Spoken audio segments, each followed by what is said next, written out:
اگلا مرحلہ سوالات و جوابات کی نشست پر مشتمل ہوتا ہے۔ آپ احباب ہم سے رابطہ کر سکتے ہیں اسکرین پر دیے گئے نمبرز کے ذریعے۔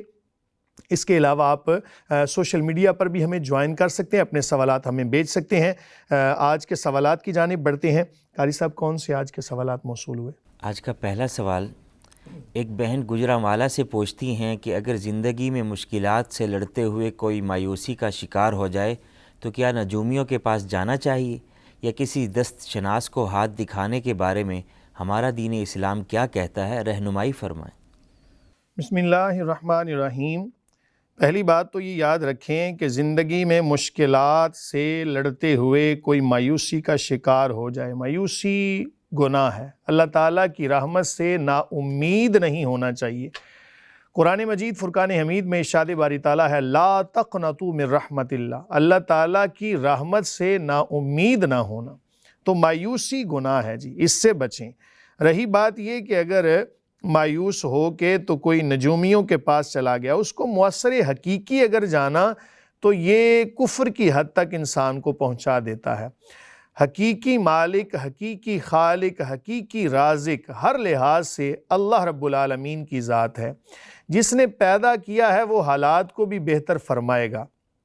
آپ نے گھر کے اندر کوئی پرندے رکھے ہوں تو آپ ان کے دانے کا، ان کے پانی کا اور دیگر ضروریات کا خیال رکھتے ہیں یا نہیں؟ لازمی طور پہ رکھتے ہوں گے۔ آپ نے گھر میں کوئی بھی جانور رکھا ہو، آپ اس کو نہیں بھولتے، تو اللہ رب العالمین اپنے بندے کو کیسے بھول سکتا ہے؟ یہ ممکن ہی نہیں ہے، یہ محال ہے کہ اللہ تعالیٰ اپنے کسی بندے سے غافل ہو جائے۔ تو اللہ تعالیٰ کی ذات پر بھروسہ رکھیں، اور اگر ایسی صورتحال میں نجومیوں کے پاس گئے تو یہ گناہ کے زمرے میں آئے گا۔ میں آپ کے سامنے ایک روایت بیان کرتا ہوں جس کو امام مسلم نے ذکر کیا ہے۔ حضرت ابو ہریرہ رضی اللہ عنہ بیان فرماتے ہیں کہ رسول اللہ صلی اللہ علیہ وآلہ وسلم نے فرمایا، کیا تمہیں معلوم نہیں تمہارے رب نے کیا فرمایا ہے؟ اس نے فرمایا ہے کہ میں اپنے بندوں کو جب کوئی نعمت دیتا ہوں تو ان میں سے ایک گروہ اس کی ناشکری کرتا ہے اور کہتا ہے کہ یہ نعمت مجھے فلاں ستارے یا ستاروں سے ملی ہے۔ تو یہ نجومیوں کے پاس جانا اور اس چیز کا اقرار کر لینا کہ یہ نعمت مجھے ستاروں کی وجہ سے ملی ہے، یہ گناہ کے زمرے میں آئے گا۔ توبہ و استغفار کرنا لازم ہے۔ مثال کے طور پہ اگر کسی نجومی نے یا کسی بھی بندے نے کچھ شواہد کی بنا پر آپ کو بتا دیا کہ یہ معاملہ ہو سکتا ہے، تو آپ اس پر اتنا تو گمان رکھ سکتے ہیں کہ ہو سکتا ہے ایسا ہو، لیکن ہو سکتا ہے اس کے خلاف بھی ہو جائے۔ جس طرح ظاہری صورتحال کے پیش نظر بعض دفعہ کہا جاتا ہے کہ کل بارش ہوگی، لیکن اگلے دن ہو سکتا ہے بارش نہ ہو، تو اس سے پتہ چلا کہ کسی بھی چیز کو مؤثر حقیقی نہیں جانا جا سکتا۔ اللہ تعالیٰ کی ذات پر بھروسہ کریں اور ان دست شناس لوگوں کے پاس جانے سے پرہیز کریں۔ اس طرح توکل خراب ہوتا ہے بندے کا۔ اللہ تعالیٰ کی ذات پہ بھروسہ کریں گے تو یقیناً ایک دن کامیابی ضرور ملے گی۔ یاد رکھیں کہ بعض دفعہ آزمائش کے طور پر بندے کے اوپر کچھ مصیبتیں نازل کی جاتی ہیں کہ بندہ میرے قریب ہو جائے، اور اگر بندہ جناب اللہ تعالیٰ سے دور ہو جائے تو وہی مصائب اس کے لیے عذاب بن جاتے ہیں۔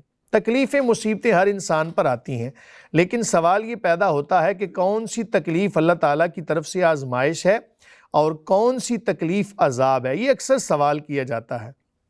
جو تکلیف، جو پریشانی، جو مصیبت، جو دکھ اللہ تعالیٰ کے قریب کر دے وہ اللہ تعالیٰ کی طرف سے آزمائش تھی، اور جو تکلیف، دکھ، پریشانی، مصیبت اللہ تعالیٰ سے دوری کا سبب بنے، سمجھ لیں کہ وہ عذاب ہے۔ ان دونوں صورتوں کے اندر کرنا کیا ہے؟ اللہ کی بارگاہ میں توبہ و استغفار کریں گے۔ یقیناً جب گناہ معاف ہو جائیں گے تو پھر ایسا وقت آئے گا۔ قرآن کیا کہتا ہے؟ ان مع العسر یسرا، ان مع العسر یسرا، فان مع العسر یسرا، ان مع العسر یسرا، کہ بے شک ہر تنگی کے ساتھ آسانی ہے۔ یہاں بعد کا لفظ نہیں ہے جناب، یہاں ہے بالکل ساتھ ہی۔ جیسے ہی تنگی ختم ہوگی ساتھ ہی آسانی شروع ہو جائے گی۔ تو دنیا کے اندر تمام نعمتیں نہیں ملتی جناب۔ اللہ تعالیٰ کسی بندے کے اوپر دو چیزیں جمع نہیں فرماتا، دو خوف بھی جمع نہیں فرماتا، دو امن بھی جمع نہیں فرماتا۔ اگر کسی بندے نے دنیا کے اندر مشکلات کو برداشت کیا تو آخرت میں اس کے لیے آسانی ہوگی، اور یقیناً دنیا کے اندر بھی آسانی ہوگی۔ آپ صحابہ کرام علیہم رضوان کی زندگیوں کا مطالعہ کر کے دیکھیں، ایک وقت تھا کھانے کے لیے ایک کھجور ہے، سب صحابہ، اتنے کثیر صحابہ ہیں، ان کے پاس کھانے کے لیے صرف ایک کھجور ہوتی تھی، لیکن انہوں نے ایک ایک تنکا چوس کر گزارا کیا۔ پھر وہ وقت آیا کہ اللہ تعالیٰ نے اتنی نعمتیں عطا فرمائیں کہ کئی جناب ملک جو ہیں وہ صحابہ کرام علیہم رضوان کے زیر حکومت آئے، اور پھر اس سے پتہ چلتا ہے کہ ہمیں اللہ تعالیٰ کی ذات پہ بھروسہ کرنا چاہیے، ایسے کاموں سے پرہیز کریں جناب۔ دست شناس لوگوں کے پاس جانے سے ان پر یقین کر لینا یہ بندے کو کفر تک پہنچا دیتا ہے۔ اگر ایسی صورتحال نہ بھی ہو تب بھی یہ کبیرہ گناہ کے زمرے میں آئے گا، اس سے بہرحال اجتناب ضروری ہے۔ سننے میں آیا کہ نجومی کو ہاتھ دکھانے سے کچھ دن تک نماز بھی قبول نہیں ہوتی، کیا ایسا ہی ہے؟ اگر اس کا یقین کر لیا، اس کی تصدیق کر دی، جادو کے بارے میں اور نجومی کے بارے میں اگر کسی بندے نے تصدیق کر دی اس کی کہ اس نے بالکل سچ کہا ہے جی، اس کے اندر کوئی شبہ نہیں، تو ایسی صورتحال کے اندر چونکہ ایک کبیرہ گناہ کا یہ بندہ مرتکب ہو جائے گا۔ اس کی وجہ سے ایک روایت ملتی ہے کہ اس کی اتنے دنوں کی نماز دعا قبول نہیں، نمازیں نہیں بلکہ اتنے دنوں کی دعا قبول نہیں ہوتی، اس لیے چونکہ حرام ہے نا یہ، تو اس سے اجتناب ضروری ہے۔ ملتان سے 7ویں جماعت کے طالب علم نعمان ظفر پوچھتے ہیں کہ کیا جنت میں انٹرنیٹ ہوگا؟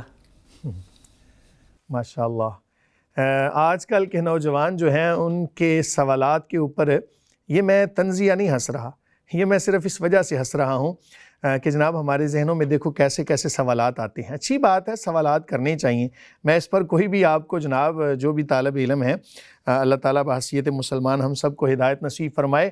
انٹرنیٹ سے مراد کیا ہے؟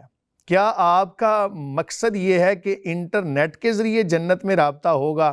تو یہ پھر ایک علیحدہ سے موضوع بنے گا۔ اگر آپ کا مقصد یہ ہے کہ جناب اس سے مراد کہ کیا ہر خواہش جنت میں پوری ہوگی، تو یہ ایک علیحدہ سے ٹاپک ہوگا۔ بہرحال جہاں تک بات یہ ہے کہ رابطہ کرنے کی، جنت میں رابطے کیسے ہوں گے، یہ تو وہاں پہ جا کے ہم بتا سکیں گے۔ اللہ کرے ہم سارے جنت میں اکٹھے ہوں، جنتی جب جنت میں جائیں گے تو خوش ہو جائیں گے، دنیا کی تمام تکالیف کو بھول جائیں گے۔ بہرحال جہاں تک بات یہ ہے کہ جنت کے اندر کوئی بھی فحش کام نہیں ہوگا۔ اگر آپ اس سے مراد فحش حوالے سے اس کو لے رہے ہیں تو جنت کے اندر کوئی بھی فحش کام نہیں ہوگا، فحش کام کہہ لیں اس کو، فحش کام نہیں ہوگا۔ اور اگر اس سے مراد آپ لے رہے ہیں کہ جی رابطہ، تو رابطہ وہاں پر ایسے ہوگا، روایتوں میں آتا ہے جس کا مفہوم ہے کہ جو بندہ جس سے ملنے کے بارے میں خواہش مند ہوگا نا، اگلے ہی لمحے اس کو اپنے پاس پائے گا یا خود اس کے پاس پہنچ جائے گا، تو انٹرنیٹ کی وہاں پر ضرورت نہیں ہوگی۔ تاہم ایک صحابی رسول رضی اللہ عنہ نبی کریم صلی اللہ علیہ وآلہ وسلم کی بارگاہ میں حاضر ہوتے ہیں، یا رسول اللہ صلی اللہ علیہ، کیا جنت میں کھیتی باڑی ہوگی؟